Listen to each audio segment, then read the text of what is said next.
Meu irmão, minha irmã, a paz do Senhor Jesus, o amor do Imaculado Coração de Maria esteja contigo. Estamos juntos mais uma vez neste 15º domingo do tempo comum e estamos vindo de vários domingos onde a Igreja nos tem concedido uma grande catequese dos mistérios cristãos.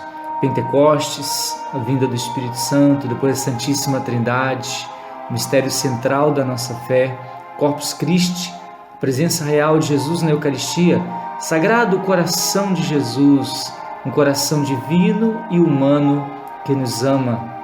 Domingo de São Pedro e São Paulo, as colunas da Igreja e os sucessores deste. Domingo passado, a vocação e a missão dos 72 discípulos escolhidos.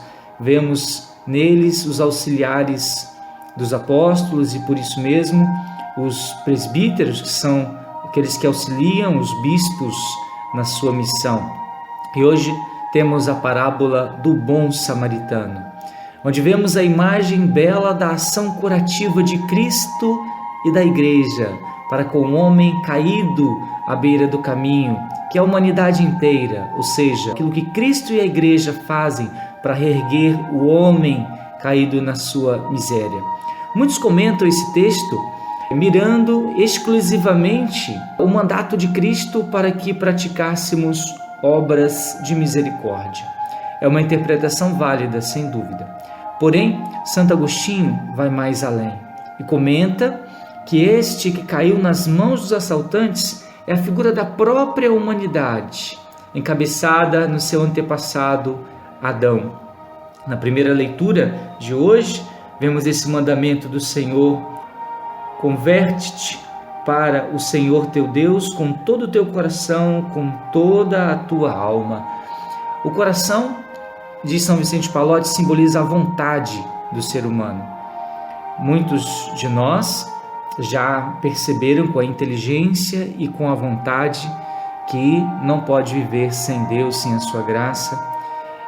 Simboliza, então, esse homem que foi a Jerusalém, esse homem do Evangelho, que foi a Jerusalém e depois descia para Jericó.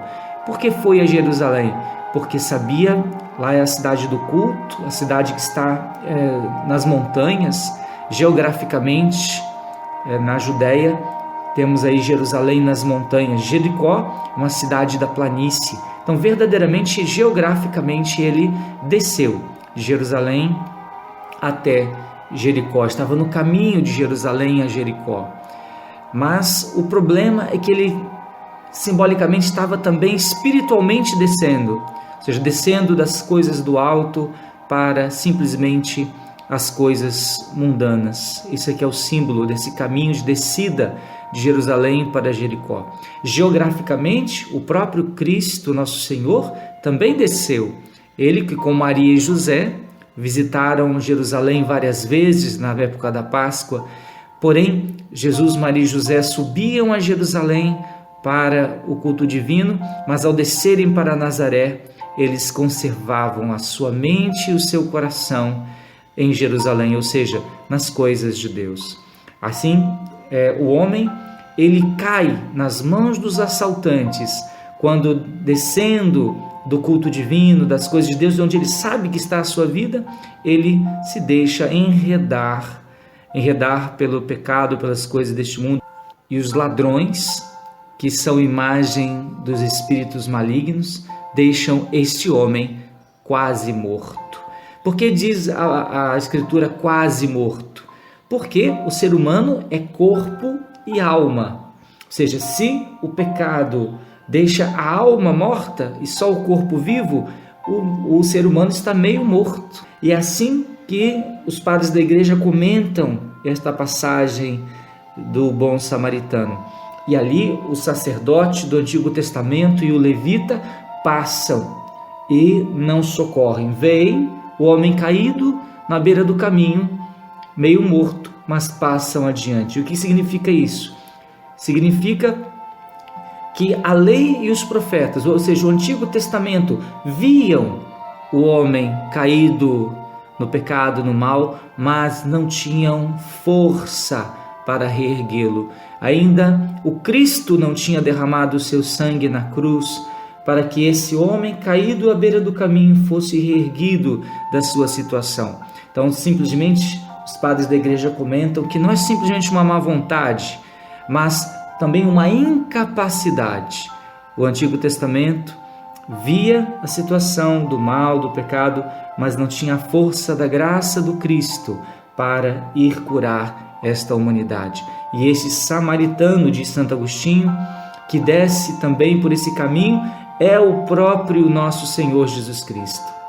Ele se aproxima do homem caído através da sua encarnação. Quando o Verbo se fez carne e habitou entre nós, a segunda pessoa da Trindade, descendo do seio do Pai, se faz homem no seio da Virgem Maria, ele se aproxima desse homem caído à beira do caminho.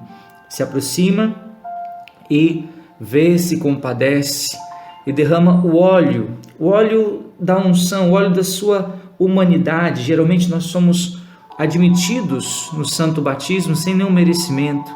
Então Jesus se aproxima com a sua humanidade e com a esperança do perdão suaviza as nossas feridas. E é com a exortação do seu evangelho, ser esse vinho que vai desinfetando as nossas feridas, com a exortação à penitência, ou seja, como vinho, talvez às vezes um pouco mais ácido, também arde, mas desinfeta. Então a exortação à vida reta. E Jesus coloca esse doente sobre a mula, né? Os santos padres também comparam essa mula com a humanidade, ou seja, a humanidade do Cristo, Jesus, verdadeiro Deus, verdadeiro homem. Mas quando nós imaginamos o coração de Jesus, um coração humano que nos amou, é como se nós nos deixássemos amparar por essa humanidade de Cristo, e Ele nos leva até a hospedaria que é a Santa Igreja, e dá ao hospedeiro 2 moedas, e dizendo: cuida dele, e quando eu voltar, te darei o que gastares a mais. Ou seja, nos dá ao hospedeiro, que é a igreja, essas 2 moedas, sinal do Antigo e do Novo Testamento, também sinal do sacramento da reconciliação e da Eucaristia. Essas 2 moedas que são dadas, confiadas à igreja para a nossa cura, para o nosso reestabelecimento. Então queremos deixar que nosso Senhor nos cure, nos liberte, porque aí é necessário para a nossa cura que também não só de todo o nosso coração, que simboliza a vontade, mas também de toda a alma nos deixemos curar. Por que fala toda a alma? São Vicente Pallotti comenta que a alma é símbolo da memória. Os sacramentos, principalmente da confissão, vai e nos cura do nosso pecado, mas ainda a alma, quer dizer, a memória unida aos sentimentos, precisam ser curados, ou seja, alimentados com outras coisas, não alimentados com as memórias dos pecados passados, e às vezes as pessoas alimentam hoje em dia o acesso, infelizmente, à internet, a questão da pornografia nos meios de comunicação estão aí tão exacerbados. Precisamos nos defender disso, ou seja, alimentar a nossa memória. Na primeira leitura nos diz: converte-te ao Senhor teu Deus com todo o teu coração e com toda a tua alma. Então, ou seja, a alma quer dizer a memória, os sentimentos. Então, nos defender, deixar que Jesus, com um jeito de vida mais sadio, nos vai levando para a conversão também da nossa alma, da nossa memória. Nos vai ajudar, claro, os sacramentos, mas essa semana nós temos algo ainda muito interessante, e até uma obra de misericórdia que podemos fazer, é estimular as pessoas a receberem também, não só os sacramentos, mas também um sacramental, que é o escapulário de Nossa Senhora do Carmo. Nessa semana será o dia de Nossa Senhora do Carmo, dia 16 de julho. E cada um de nós pode receber do sacerdote, sendo abençoado e imposto, o escapulário de Nossa Senhora do Carmo. O que é um sacramental? O sacramento, ele age ex opere operato, ele age, produz a graça em nós, mas nem sempre aquela pessoa está bem disposta, né? O sacramento age, mas a pessoa precisa estar bem disposta. E o sacramental ajuda para que nós estejamos bem dispostos para os sacramentos. Por exemplo, a água benta, quando nós nos persignamos, fazendo o sinal da cruz com a água benta, existe ali no nosso coração uma compulsão interior, esse apreço pela glória de Deus. Exteriormente o inimigo é expulso e assim nós nos dispomos para receber melhor os sacramentos. Então, os sacramentais ajudam a receber com melhores disposições os sacramentos. E da mesma forma, o sacramental, que é o escapulário de Nossa Senhora do Carmo. Nossa Senhora apareceu para o superior dos carmelitas, São Simão Stock, e fez uma grande promessa: aqueles que usarem o escapulário da tua congregação, eu os defenderei durante a vida e serei auxílio na hora da sua morte, e aqueles que morrerem usando o escapulário serão livrados da morte eterna, ou seja, não morrerão em pecado mortal. Uma grande graça. E como sacerdote posso testemunhar que o escapulário do Carmo, ele é também exorcístico. Em várias ocasiões, pude testemunhar que pessoas com sinais de possessão, quando são colocados o escapulário do Carmo, a pessoa recobra ali a sua consciência e muito mais facilmente são ajudadas pelo sacerdote que está ali rezando pela libertação daquela pessoa. Então, o escapulário do Carmo, se aquela pessoa é consagrada a Nossa Senhora através desse sacramental que é o escapulário, e o inimigo é rechaçado. Então, podemos usar sim, com toda a piedade, este meio, esse sacramental aprovado pela Santa Igreja. Vários papas usavam o escapulário do Carmo e queriam que os outros soubessem que eles usavam, como por exemplo o Papa São João Paulo II, temos fotos dele usando o escapulário de Nossa Senhora do Carmo, e vários outros papas confirmaram esta devoção.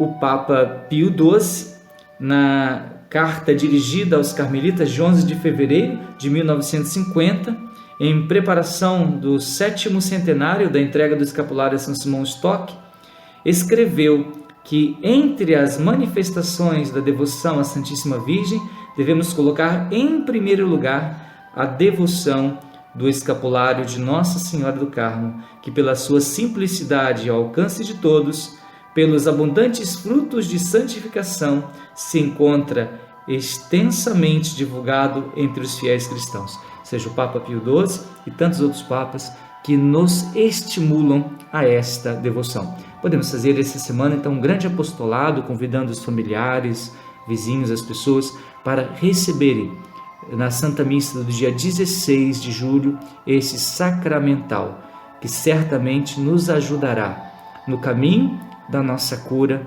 da nossa libertação. Jesus, que é o bom samaritano da humanidade, que passa no caminho das nossas vidas para nos levantar de todo o mal, de toda queda.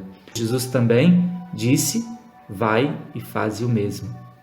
Ou seja, também nos convidando para, depois de recebermos as graças, os sacramentais, os sacramentos, exercermos na nossa vida as obras de misericórdia. Que Nossa Senhora, que ela também nossa ajuda nesse caminho, nos abençoe, fortaleça o nosso apostolado, de modo especial dos lugares mais recônditos, de modo especial lá no Amazonas, onde precisamos ainda de muitos operários para a messe do Senhor, e por isso a igreja se reúne esse ano no Sínodo da Amazônia. Rezemos também em cada Eucaristia pelos nossos irmãos que gostariam muito de ter a Santa Missa mais vezes, ter acesso mais vezes aos sacramentos, que Nossa Senhora possa sustentar a caminhada dos povos indígenas, dos povos ribeirinhos da nossa Amazônia, fazendo com que eles também possam viver a plenitude do culto divino na Santa Igreja de Cristo.